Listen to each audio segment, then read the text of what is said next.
Nous, les personnes humaines, nous sommes partiellement relationnels. Et c'est pourquoi le danger qui nous menace quotidiennement, c'est le danger de l'égoïsme. C'est de nous attacher à notre petit quant à soi individuel. Je trouve cette définition vraiment remarquable.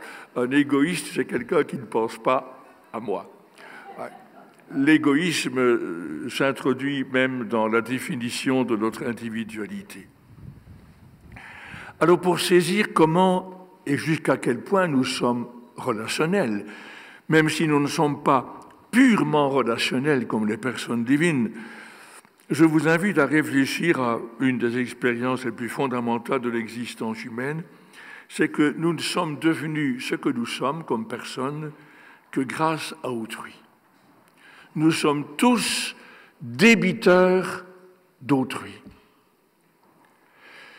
Si, à notre naissance, pour respecter notre autonomie, notre individualité, on nous avait laissés tout seuls, nous ne serions pas là.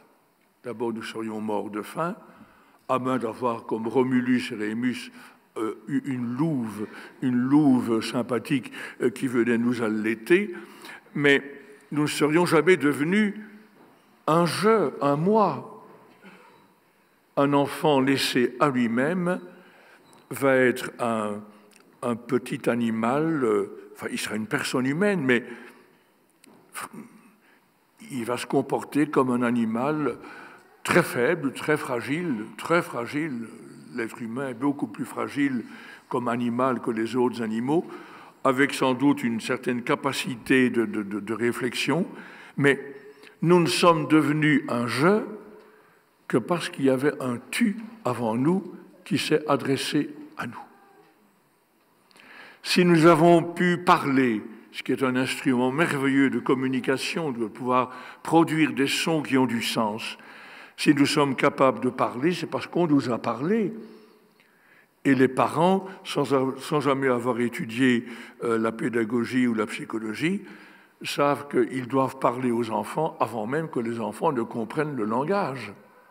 Vous n'avez pas attendu que vos enfants comprennent le fonctionnement du français avant de leur parler français.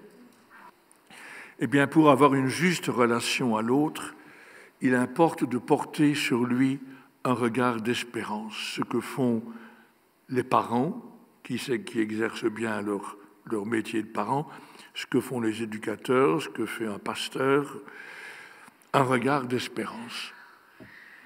Ça m'a beaucoup marqué dans ma vie de professeur et aussi dans ma vie de supérieur de séminaire, comment on peut faire grandir les gens par le regard d'espérance qu'on porte sur eux.